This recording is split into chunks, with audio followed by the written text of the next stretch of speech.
and welcome to the fourth video lecture of number systems. अभी तक हमने काफी ज्यादा चीजें पढ़ ली है नंबर्स के बारे में, जैसे कि हमने उनका डेफिनेशन तक पढ़ लिया, हम उनका क्लासिफिकेशन कर दिया, हम उनको रिप्रेजेंट कर रहे हैं और उनके साथ हम काफी ज्यादा उनको क्लासिफाई कर रहे हैं based on their decimal expansion और ऑल। आज हम बात करने वाले हैं representation, one of the most simplest topic of the chapter. तो काफी ज्यादा सिंपल है यार, मतलब बहुत ही छोटा सा जो पॉइंट है और बहुत ही स्वीट पॉइंट है, और इसको काफी एक अच्छे एग्जांपल से लेंगे तो बहुत मजा आ जाएगा। अब इससे पहले कि मैं स्टार्ट करूं, आप सोच रहे होंगे सर इतना सारा तो पढ़ लिया, प्रैक्टिस नहीं हो रही, प्रैक्टिस कब करेंगे? सिंपल, जो सबसे ज्यादा जरूरी है मैथ्स के अंदर कभी भी फर्स्ट ऑफ ऑल कंसेप्ट्स अच्छे से बिल्ड करो। मैंने पहले भी इंट्रो वीडियो में बताया, कंसेप्ट्स अच्छे से बिल्ड करो। एक बार कंसेप्ट्स बिल्ड हो गए उसके बाद प्रैक्टिस छोड़ना है। प्रैक्टिस काफी लॉन्ग ड्यूरेशन तक लेना ही है, लेकिन सबसे पहले अच्छे से कंसेप्ट बिल्ड करो, और कंसेप्ट एक बार बिल्ड हो तो हम अच्छे से प्रैक्टिस करेंगे। Don't worry regarding that and have a complete focus on this. Okay, तो representation of real numbers on a number line कैसे करते हैं? काफी ज्यादा सिंपल है। अब इसको इस तरीके से समझो, आप एक डिटेक्टिव हो और आपको कहा जाता है कि सर आपको एक न्यूज आई है, sir sector 4 hotel number 4 room number 506 के अंदर आपको जो इंफॉर्मेशन चाहिए वो मिल जाएगी। ध्यान से सुनो, सेक्टर 4 होटल 4 रूम नंबर 506 के अंदर जो आपको इंफॉर्मेशन चाहिए मिल जाएगी। और आप सोचते हो चलो अब तो मतलब इंफॉर्मेशन चाहिए, हम डिटेक्टिव है, हमें केस सॉल्व करना है, तो स्टार्ट करते हैं। स्टार्ट करने के लिए आप क्या करते हो? सबसे पहले आप ये जो सिटी का मैप निकालते हो, सेक्टर 4 कहां पे ढूंढते हो? सबसे पहले sector 4। So there is a sequence, पूरा सिटी डिवाइड किया गया है सेक्टर्स के अंदर। अब आप ही बताओ, सेक्टर 4 के लिए आप सेक्टर 10 और 15 के बीच में ढूंढोगे? आप क्या करोगे? सेक्टर 1 to 5 के बीच में है sector 4, sector 1, sector 2, sector 3, sector 4, sector 4। तो 1 के 5 के 1 to 5 के बीच में पहले ढूंढोगे, ये मिल गया सेक्टर 4। अब सेक्टर 4 के अंदर जाके क्या होटल नंबर 10 और 12 के बीच में ढूंढोगे? आपको होटल नंबर 1 और 5 के बीच में ही ढूंढना है, ये तो कॉमन सेंस की बात है, ठीक है? तो आप होटल नंबर 1 2 3 4 पे चले गए। अब होटल है समझ लो 50 फ्लोर। अब आपको ऐसा बताया गया है कि ग्राउंड फ्लोर को जीरो लेवल कहा गया, और जो भी रूम्स है फर्स्ट फ्लोर के अंदर उनको नाम दिया गया 101 102 अकॉर्डिंगली। सेकंड फ्लोर 201 203, ऐसे लास्ट वाले को 5001 एंड 5002 ऐसे कुछ नाम दिया गया। तो अब जब आपको पता चला गया 506 लेवल 1 101 102, लेवल 2 मतलब सेकंड फ्लोर के लिए रूम का नाम 201 202, तो अब आप शायद 30 और 40 के बीच में तो नहीं ढूंढोगे लेवल का फ्लोर नंबर के अंदर। क्यों? क्योंकि नंबरिंग देख के ये तो पता चल गया कि सर फर्स्ट फ्लोर पे 101 है, 202 सेकंड पे, 303 थर्ड पे, 404 फोर्थ पे, तो 501 502 503 फिफ्थ फ्लोर पे तो मिल ही जाएगा, आगे जाने की जरूरत नहीं। तो 1 और 5 के बीच में फिफ्थ फ्लोर पे चले गए। फिफ्थ फ्लोर पे अब आपको रूम्स है, एक फ्लोर पे है 10 रूम, और आप अब ढूंढ रहे हो 506। तो आप 1 और 4 के बीच में तो ढूंढोगे नहीं, वापस कहां पे जाओगे? 5 के आगे, 505 तक भागते जाओगे, उसके आगे देखते जाओगे, 505 आ गया, चलो 506 मिल गया, न्यू गॉट द इंफॉर्मेशन। ये आपको सेक्टर 4 से लेकर 506 तक की जर्नी है, इसी को बस मैथमेटिक्स में तय करनी है और कुछ भी नहीं है, बस इतना ही काम करना है। क्या कैसे करना है? बहुत ही सिंपल है, समझ लो आपको एक नंबर करना है, इतना ही काम दिया है। तो समझ लो नंबर है 6 नंबर को आप ढूंढने के लिए एक नंबर लाइन है, 6 नंबर को ढूंढने के लिए 50 के आगे तो स्टार्ट नहीं करोगे, कहां से स्टार्ट करोगे? सर 5 to 10 के बीच में मिल ही जाएगा, 5 मिल गया उसके आगे, ठीक है, इतना सिंपल होगा। थोड़ा और कॉम्प्लिकेटेड, सर हमें ढूंढना है समझ लीजिए 2.5 के लिए आप 100 के आगे तो जाओगे नहीं, सर 0 से 5 के बीच में ढूंढूंगा, मिल जाएगा। सर 2.5 कैसे ढूंढोगे? पहले तो 2 को लोकेट करोगे, पहले 2 का 1 और 1 के आगे 2 मिल गया, 2 और 3 के बीच में 2.5 है, ये बात तो समझ में आती है हम। तो 2 और 3 के बीच में 2.5, आप 2 और 3 के बीच वाला पॉइंट कर दोगे, दैट्स 2.5, और आगे लेके गए 2.75, ठीक है सर 2.75 कह रहे हो, तो ये बात तो पक्की है कि 2.75 2.5 के बड़ा है, 2.5 से बड़ा है, तो 2.5 के आगे आएगा, और 3 से छोटा है तो 3 के नीचे आएगा, ठीक है? तो आप स्टार्ट करते हो 2.5 2.6 2.7, अच्छा सर रुको 2.75 कहा गया है, तो 2.7 तक तो पहुंच गए और 2.8 से छोटा ही है 2.75, 2.7 से बड़ा है, 2.78 से छोटा है, तो इनके बीच वाला पॉइंट मैं 2.75 कह देता हूँ। बहुत ही सही।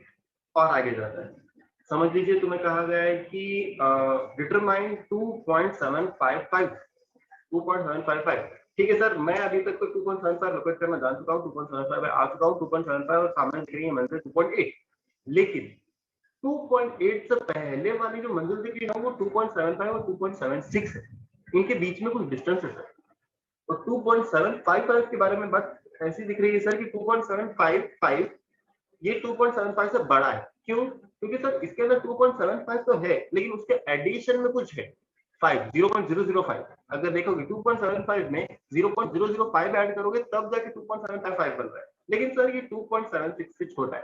क्यों? क्योंकि क्लियरली पता चल रहा है 2.755 ये 2.76 से छोटा है, क्योंकि डिफरेंस देखोगे, अगर समझ लो सिंपल है, अगर छोटा चेक करना ही है कि सर ये छोटा या बड़ा है, तो पहले तो जो नंबर आप सोच रहे हो लाइक 2.755 ये लो, और जो नंबर चेक करना चाहते हो जैसे 2.76 दोनों को ले लो, ये 2.755 2.76 2.75 को आगे लगाओ, 2.76 को पीछे लगाओ, बीच में माइनस साइन कर दो, आंसर निकालो, नेगेटिव में आएगा।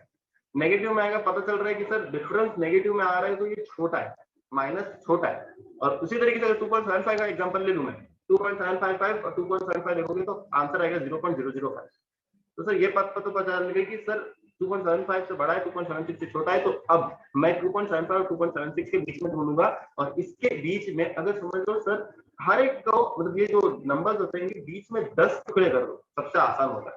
तो 2.75 और 2.76 के बीच में अगर 10 टुकड़े कर दिए तो कैसे स्टेप आएगा सर? 2.76 2.75 2.751 2.752 2.753 2.754 2.755 और आगे 5 स्टेप है, लेकिन हमें जाना नहीं। 2.755 मिल गया, हमारा नंबर मिल गया सर, इसी को कहते हैं representation of real numbers on number line. That's simple. ऐसे ही है मैथमेटिक्स, कुछ ज्यादा ऐसा बड़ा हवा नहीं है, सिर्फ सिंपल लॉजिक से समझना है, सिंपल एग्जांपल समझना है, कोई कॉम्प्लिकेटेड स्टफ नहीं। ठीक है, आगे बढ़ते हैं। Operation on real numbers. Operation on real numbers basically कुछ सेट्स ऑफ रूल्स होते हैं इसके अंदर, जिसके अंदर हमें स्टडी करना पड़ता है in order to maintain the mathematical logic. हमें मतलब जैसे कि स्कूल में रूल्स है कि नेल्स छोटे, जो अपना यूनिफॉर्म है वो प्रेस किया हुआ होना चाहिए, हेयर्स छोटे होने चाहिए, एंड शू पॉलिश होना चाहिए, ऑल दिस थिंग्स। सिमिलरली यहाँ पे भी रूल्स होते हैं, हमें एक चीज याद रखनी पड़ेगी, ये रूल्स फॉलो हो नहीं सकते हैं, और इनफैक्ट ये रूल्स फॉलो तो होते ही नहीं इन जनरल, लेकिन एट द सेम टाइम कभी कभी हेल्पफुल हो जाते हैं, तो इनको स्टडी करना बहुत ज्यादा जरूरी है। तो फर्स्ट है commutative, associative and dissociative. Commutative law क्या कहता है पहले देखते हैं। कम्यूटेटिव लॉ कहता है कि कोई भी दो नंबर्स ऐड या मल्टीप्लाई किए जाते हैं इररिस्पेक्टिव ऑफ देयर पोजीशन। मतलब क्या सर? इररिस्पेक्टिव ऑफ पोजीशन मतलब मैं ए को बी से ऐड करूं या बी को ए से ऐड करूं, दोनों आंसर सेम आ रहे हैं। एग्जांपल 2 3 पकड़ लो, दोनों का ऐड या मल्टीप्लाई कर दो, 2 1 2 + 3 5 5 3 + 2 5, सेम। मल्टीप्लाई कर लो, 2 3 = 6 3 2 = 6, इतना ही है। मतलब जो कॉमन सेंस की बात है और ये तुमने पढ़ा भी होगा, तो just level look. Okay, associative law. Associative law basically क्या कहते हैं सर, 3 टर्म्स है तो उसमें 2 की ग्रुपिंग कर दो, पहले उन्हें सॉल्व कर दो और फिर तीनों को तीसरे को इन्वॉल्व करो, irrespective of the combinations answer same ही आएगा। एग्जांपल लेते हैं 1 2 3। 1 2 3 को अगर मल्टीप्लिकेशन इस बार करते हैं, पहले हम इस बार मल्टीप्लिकेशन करें। 1 2 3 पकड़ लो, 1 2 3, ठीक है। तो ये वाला 1 है, 2 है, ये 3 है।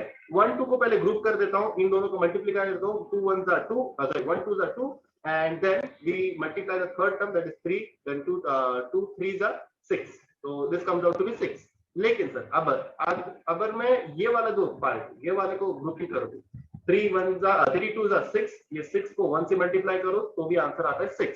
सर दोनों केस में आंसर सेम आ रहा है, that means that associative law is followed. Next आता है डिस्ट्रीब्यूटिव लॉ। डिस्ट्रीब्यूटिव लॉ क्या कहता है? बेसिकली एक सिंपल क्या कहते हैं, एक्सपांशन ऑफ द ब्रैकेट का ही रूल है कि समझ लो सर ए बी सी ये 3 नंबर्स हैं और 3 टर्म्स हैं, और ए एक बाहर है एक ब्रैकेट के, उस ब्रैकेट के अंदर बी और सी ऐड हो रहे हैं, तो सर उसका एक्सपांशन इस तरीके से होगा कि ए बी से मल्टीप्लाई होगा प्लस ए सी से मल्टीप्लाई होगा।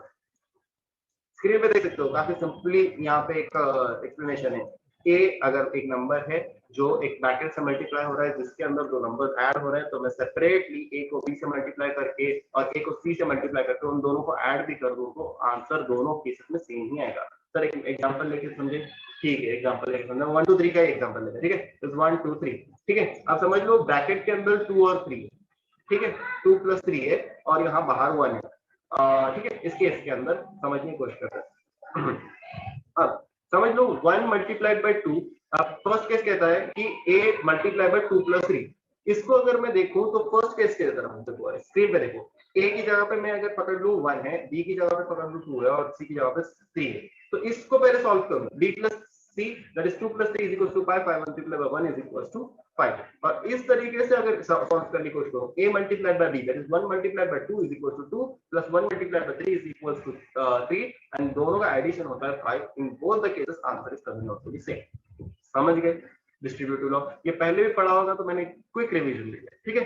अब फैक्ट यहाँ पे ऐसा आता है कि इर्रेशनल नंबर्स की ये तीनों की तीनों लॉज फॉलो करते हैं। बस बात ऐसी आती है in case of addition and multiplication, but at the same time बात ऐसी आती है कि जैसे हमारे रियल नंबर्स में यूजुअली क्या होता है कि रियल नंबर्स में यूजुअली एडिशन मल्टीप्लिकेशन सब्ट्रैक्शन ये करने के बाद है ना, आंसर फिर से रियल नंबर ही आता है। लेकिन इर्रेशनल नंबर्स ये रूल फॉलो करते हैं। और ऐसे बात होती है कि समझ लो यूजुअली रैशनल नंबर्स में कैसा होता है कि रियल नंबर्स रैशनल नंबर्स में बात ऐसी होती है दोनों को ऐड या सब्ट्रैक्ट ऐसे कुछ छोटा सा फंक्शन कर दो तो आंसर सेम ही टाइप का आता है, लाइक रियल नंबर्स के अंदर से वापस रियल नंबर्स ही निकलता है।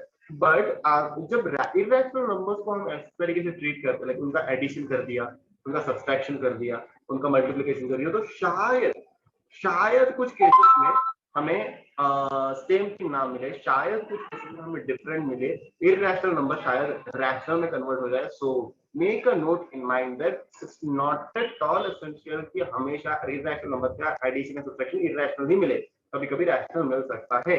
और ये तीन लॉज को भी अच्छे से याद रखना।